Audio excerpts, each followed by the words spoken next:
하나님, 오늘 말씀 가운데 생명으로 함께 하시고 주께서 주셨던 생명이 우리 안에 오롯이 자리 잡게 하여 주옵소서. 예수 그리스도의 이름으로 간절히 기도드립니다. 아멘. 우리 주님의 은혜와 평강이 여러분의 삶과 가정과 일터 가운데 또 온라인으로 또 갈릴리오에서 함께하는 모든 우리 교우들 가운데 함께 하시길 빕니다. 할렐루야가 날마다 부흥하는 것 같습니다. 꽉 차 보여서 너무 좋네요. 각 나라마다 나라를 상징하는 깃발과 나무와 꽃과 동물 등이 있습니다. 각 나라의 기상과 이미지를 가장 잘 담고 있는 나무와 꽃과 동물을 상징으로 삼게 되는 거죠. 캐나다의 국목은 사탕 단풍나무입니다. 레바논의 국목은 성경에 나오죠. 또 백향목이라고 하는 나무입니다. 일본의 국화가 뭘까요? 여러분 요즘 자주 보러 가신 거 누가 그랬더니 사으라 뭐 이러면 안 돼요. 예. 우리나라의 국화는 무궁화이죠. 이스라엘의 국목은 뭘까요? 이스라엘의 국목. 예? 어휴, 누구셔요? 제가 사탕 드릴게요. 저 찾아오세요. 예, 맞습니다. 이스라엘 도처에 자라는 올리브 나무예요. 나무에서부터 열매 찌꺼기에 이르기까지 어느 하나 버릴 것 없이 팔레스타인의 보석이다라고 불릴 정도로 아주 없어서는 안 된 이스라엘 백성의 나라의 올리브 나무가 바로 그와 같습니다. 성경에는 여러 종류의 많은 나무들이 등장을 하는데요. 올리브 나무가 등장하고, 그리고 무화과 나무가 등장하고, 포도나무가 등장하고, 가시나무도 등장하고요. 계속해서 씨띠 나무도 등장합니다만, 종려나무, 야자나무라고도 합니다. 이 등등 각각의 나무들이 등장을 하는데요. 이 나무들은 이스라엘 사람들의 삶과 아주 깊은 관련을 가지고 있어요. 각각의 나무의 특징을 가지고 그들은 여러 가지 교훈들을 전하거나 자신들의 생각을 전달하는 데 사용했습니다. 오늘 본문에도 나무 하나가 등장합니다. 고대부터 이스라엘, 즉 팔레스틴을 상징했던 나무 중에 하나, 바로 종려나무입니다. 예루살렘으로 입성하는 예수님을 맞이하는 무리들이 손에 들고 흔들었던 것이 종려나무 가지였어요. 종려나무는 이스라엘을 대표하는 나무 중에 하나인데요. 기원전 15세기입니다. 이집트에 투트모세 3세라는 사람이 있었어요. 이 사람이 이스라엘의 반란을 진압하고 그리고 카르낙 신전에 이 사건을 벽화로 그렸는데요. 이 벽화에 당시에 가나안 땅의 상징으로 종려나무 열매를 그려놨어요. 팔레스틴에서는 기원 후 약 68년, 70년이죠. 역사적으로 점령군인 로마군을 몰아내고 유대인들이 예루살렘을 점령했던 때가 있었습니다. 그걸 유대 독립군이라고 표현하는데요. 그 유대 독립군은 독립을 기념하는 주화를 그 당시에 만들었어요. 그 한 면에 종려나무를 새겼습니다. 나무를 한번 보여주시죠. 네, 종려나무가 이렇게 생겼고요. 또 주화 한번 보여주시죠. 예, 돈이 이렇게 생겼는데요. 여러분이 보시기에 오른쪽에 제일 위에 10이라고 써있는 곳에 나무 모양이 하나 그려져 있죠. 그게 종려나무입니다. 70년대는 예루살렘을 함락시킨 로마의 티투스 장군 있죠. 그 장군을 기념하는 주화로 만들었는데 거기에도 역시 종려나무를 새겨 넣습니다. 이렇게 종려나무라고 하는 거는요, 고대부터 예수님의 시대에 이르기까지 이스라엘을 상징하는 대표적인 나무였습니다. 종려나무의 학명이 피닉스 닥트리프라라고 그래요. 피닉스 닥트리프라. 종려나무를 뜻하는 이 피닉스 많이 들어보셨을 거예요. 불사조라는 뜻이에요. 그에 걸맞게 이 종려나무는 그 생명력이 상상을 불허할 정도로 아주 강하답니다. 이 종려나무를 다 베고 그 구루터기를 그냥 불로 다 지져서 태워도 그 구루터기에서 다시 싹이 나고 자라날 정도로 굉장히 강한 나무예요. 죽지 않는 불사조와 같은 생명을 가지고 있다는 거죠. 이런 특징들 때문에 이스라엘 사람들은 종려나무를 승리와 부활의 상징으로 생각했어요. 로마 군대로부터 예루살렘을 탈환하였을 때 기념주화에 종려나무를 새겨 넣는 것이 이스라엘의 승리와 부활을 표현한 것이었죠. 왜 많은 무리들이 종려나무 가지를 흔들고 예수님을 환영했을까요? 그들은 로마군을 무찌르고 이스라엘이 독립하기를 원했습니다. 그래서 그들이 승리와 부활을 상징하는 종려나무 가지를 흔들면서 예수라고 하는 사람을 맞이했던 거죠. 그 예수를 이스라엘을 독립시킬 영웅으로 생각했던 겁니다.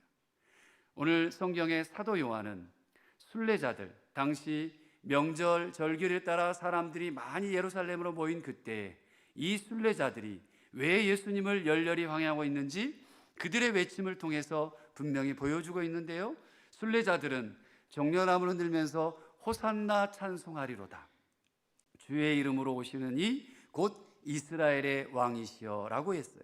이 말의 뜻은 주님의 이름으로 오시는 사람 당신이여 우리를 구하여 주소서, 이스라엘의 왕이여 우리를 구원하소서라고 외치는 것과 같았습니다.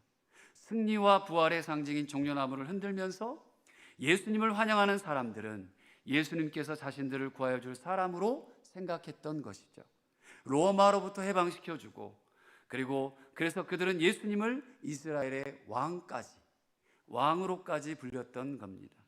우리가 잘 알고 있듯이 당시 이스라엘은 로마의 식민지로 살아가고 있었습니다.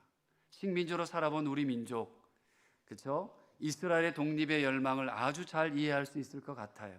민족의 독립을 위해서 목숨을 던졌던 독립투사들이 있잖아요.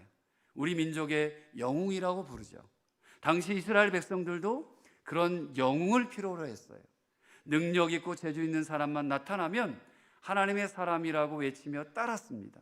떡 5개와 물고기 2마리로 무려 5,000명을 먹인 영웅, 죽은 나사로를 살린 예수, 죽음을 일으키고 그리고 다시 생명을 부여한 그 예수는 로마로부터 그들을 해방시켜줄 영웅을 기다리는 이스라엘 백성에게 충분하게 아주 메리트 있게 매력 있는 사람이었습니다. 하나님의 이름으로 오는 이여 우리를 구원하여 주소서, 이스라엘의 왕이여 우리를 구하여 주소서라는 이 무리들의 열렬한 환호소리를 들으면서 예수님은 예루살렘 성을 향해 가고 있었습니다. 그때 예수님은 어린 나귀를 발견했어요. 그리고 어린 나귀에 올라타시고 예루살렘으로 뚜벅뚜벅 입성하십니다. 어린 나귀를 타고 가는 예수님을 향해 이스라엘의 왕이라고 외치는 사람들을 한번 상상해 보실까요? 어땠을까요? 그들의 마음이. 아마도 열렬히 환영하던 무리들은 서서히 그 외침이 줄어들지 않았을까라는 생각이 말씀을 준비하고 묵상하면서 들었습니다. 저게 뭐지? 에게 이스라엘 해방시킬 이스라엘 왕이 될 사람이 쓰러질 것만 같은 작은 나귀를 타고 들어오고 있는 겁니다. 저 사람이 정말로 우리를 해방시켜 줄 수 있는 사람일까? 생각을 하게 됐을 거예요. 새끼 나귀를 타고 오는 왕과 말을 타고 오는 왕, 어느 것이 더 어울립니까? 폼나게 말을 타고 오는 것이 훨씬 더 왕과 어울리지 않을까요? 고대 이스라엘에는 말이 없었어요. 사진 한번 띄워주실래요? 아주 훤칠하죠. 이건 좀 장성한 건데 조금 낮아 보이고 작아 보이잖아요. 이거보다 더 어린 나귀를 타고 들어온 거예요. 뭐 폼생폼사 그럽니다만 예수님 폼생폼사가 아니었어요. 고대 이스라엘에 말이 없었답니다. 빠른 말과 힘센 나귀 사이에서 태어난 노새가 있었어요. 말과 나귀의 장점을 함께 가지고 있어서 험한 지형에서 많이 애용됐다고 해요. 그래서 고대 군동에서 왕의 즉위 때에 노새를 타는 경우는 종종 있지만 나귀를 탄 왕은 아직 발견하지 못했다고 해요. 나귀를 탄 왕이 발견되는 곳에는 왕의 즉위식이 아니라 왕의 위풍과 위세보다는 왕 자신 스스로 겸손을 표현하기 위해서 나귀를 탔다는 자료들은 남아 있어요. 나귀는 자신의 구유에서만 먹이를 먹는다고 성경은 말하고 있는데요, 먹이를 주면 누구나 따라가는 것이 아니라 나귀는 오로지 주인이 주는 먹이만을 먹고 주인에게만 순종한다는 것을 말했어요. 또 나귀는 말처럼 전쟁에 나가서 싸움을 할 수 없었습니다. 작고 느렸기 때문에 전쟁에서 싸울 수가 없었어요. 나귀는 짐을 나르고 밭을 가는 일에 적합했지요. 그래서 나귀는 전쟁이 아니라 평화를 상징하는 동물이었습니다. 이스라엘 사람들에게 나귀는 겸손과 순종, 평화를 상징하는 동물이었던 것이죠. 그런 나귀의 새끼를 타고 예수님은 예루살렘으로 입성을 하셨던 겁니다. 약한 어린 나귀를 타고 이스라엘의 왕이 나타났습니다. 그렇게 되셨어요. 요한은 이런 예수님의 모습을 보면서 15절 말씀입니다. 한번 읽어보겠습니다. 15절입니다. 시작. 이는 기록된 바 시온 딸아 두려워하지 말라. 보라 너의 왕이 나귀 새끼를 타고 오신다 함과 같더라. 아멘. 이렇게 말하고 있는 이유가 뭘까? 시온의 딸아 두려워하지 말아라. 세상의 왕은 자신의 능력과 권력, 위엄을 나타내기 위해서 훌륭한 말을 타거나 여러 필의 말이 끄는 폼나는 전차를 타고 웅장한 나팔 소리와 함께 백성들 앞에 나타납니다. 그게 당시 시대 로마의 형태였습니다. 그리고 백성들이 자신을 신처럼 떠받들어 섬길 것을 요구했죠. 자, 봐라, 너희들은 꿇어 엎드려 나만을 섬겨야 된다. 성경에 사무엘이라는 사람이 있습니다. 사무엘은 왕을 요구하는 백성들에게 왕이 어떤 사람인지 자세히 정확하게 말하고 있는 성경이 나오는데요, 왕은 백성들의 아들들을 마음대로 불러다가 군인으로 삼는 거고, 그리고 또 종으로 삼아서 왕의 밭을 가꾸게 할 것이다. 그리고 백성들의 소산 중에서 제일 좋은 것을 가져갈 것이라고 사무엘이 왕을 필요로 하는 사람들에게 설명해 준 내용입니다. 그래서 사도 요한이 15절 말씀에 시온의 딸들아 두려워하지 마라. 너의 왕은 나귀 새끼를 타고 오신다. 이 라고 말했던 이유가 여기에 있습니다. 예수님이 어떤 분인지 정확하게 설명해 주고 있는 그 말씀의 본문이죠. 우리의 왕 예수님은 자기의 위엄과 권력을 뽐내고 백성들을 주눅들게 하기 위해서 폼나는 말을 타고 오는 왕이 아니다. 우리가 가진 것을 빼앗으러 오는 왕도 아니다. 예수님은 우리에게 평화를 주고 우리가 잘 살 수 있도록 우리를 섬기기 위해 오시는 왕이다. 예수님은 세상의 왕과는 다르다. 그러니 두려워하지 말아라. 예수님은요, 이스라엘의 백성이 원하는 왕이 될 생각이 없으셨어요. 로마를 물리치고 이스라엘을 독립시킬 계획이 전혀 없으셨습니다. 요한복음은 6장 15절에 이렇게 말합니다. 예수님은 자신을 억지로 잡아 왕으로 삼으려는 무리들을 피해서 산으로 피신하십니다. 5개의 떡과 물고기 2마리로 5,000명을 먹이시는 기적을 본 많은 사람들이 예수님을 왕으로 삼으려 했지만 예수님은 단번에 거절하시고 피하셨어요. 예수님은 이 세상에서 높임을 받고 영광을 받는 것에 전혀 관심이 있다 없다? 없으셨어요. 어른들에게 무시당하는 어린이, 가족들, 친구들, 공동체로부터 쫓겨나고 무시당하는 나병 환자들, 그들에게 관심이 있으셨어요. 냄새나는 거리의 거지들에게 찾아가셨습니다. 죄인이라고 조롱하는 장님과 절름발이에게 가셨습니다. 그리고 그들의 친구가 되셨죠. 그리고 그들을 섬기는 사람이 되셨습니다. 이 땅의 교회가 바로 그래야 합니다. 우리 교회도, 우리 신은 모든 가족들도 이렇게 주님을 따라 걸어가고 살아야 합니다. 그것이 교회예요.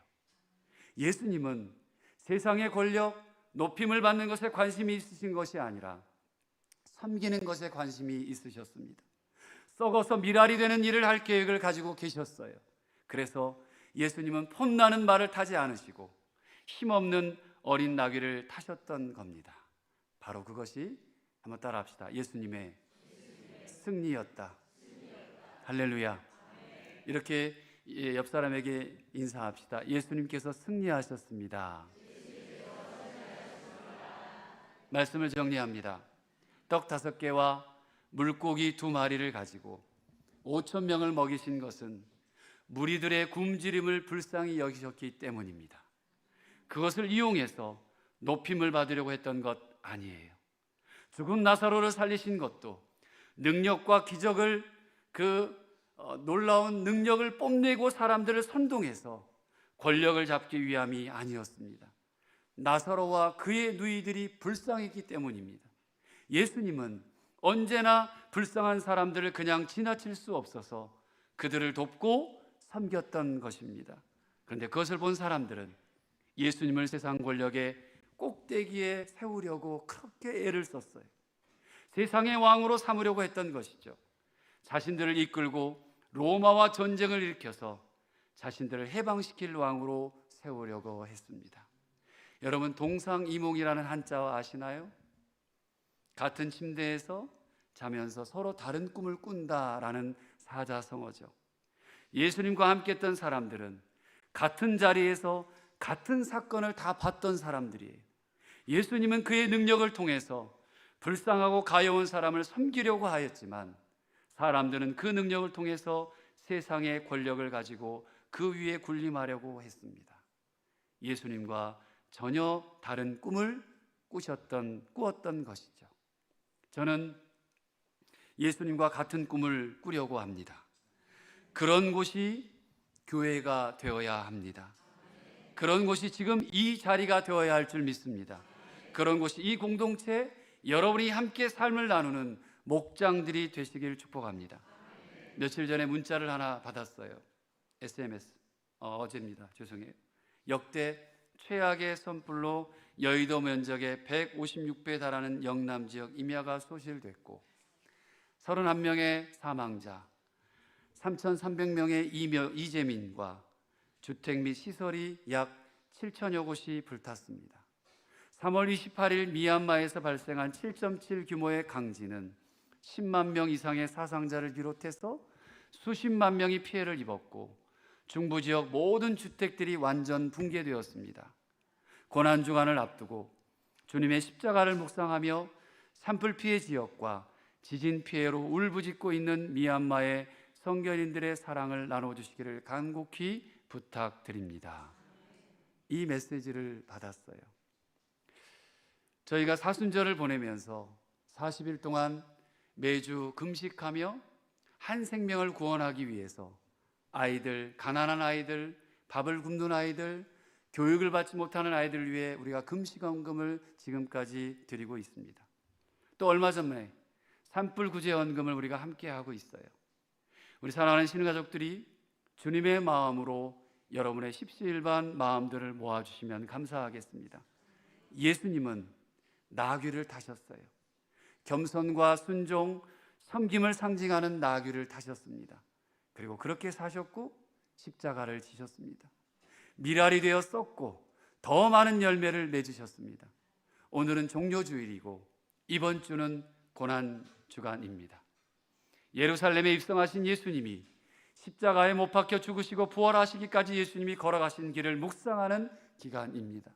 왜 예수님께서 어린 나귀를 타고 예루살렘에 입성하셨는지 한번 깊이 생각해보는 한 주간이 되셨으면 좋겠습니다. 내일부터 고난특밤이 시작됩니다. 함께 마음 모아, 여러분 어린아이도 좋습니다. 여러분 가족들의 중고등학생들도 좋습니다. 청년들도 다 나와서 기회 되시면 함께 기도하고 온 교우가 기도함으로 주님의 마음을 품고 한 주간 살아내셔서 생명을 살리는 귀한 시간들이 평생 잊지 못할 시간이 되시길 주님의 이름으로 축복합니다. 기도하겠습니다. 예수 믿는 사람으로 겸손과 순종, 섬김의 삶을 살겠습니다. 한 알의 미랄이 되어 썩어져 더 많은 열매를 맺겠습니다. 내일부터 시작하는 고난특밤을 통해 주님의 길을 함께 걷고 묵상하며 기도하는 한 주가 되길 기도합니다. 주님 도와주시옵소서. 예수님의 이름으로 간절히 기도드립니다. 아멘.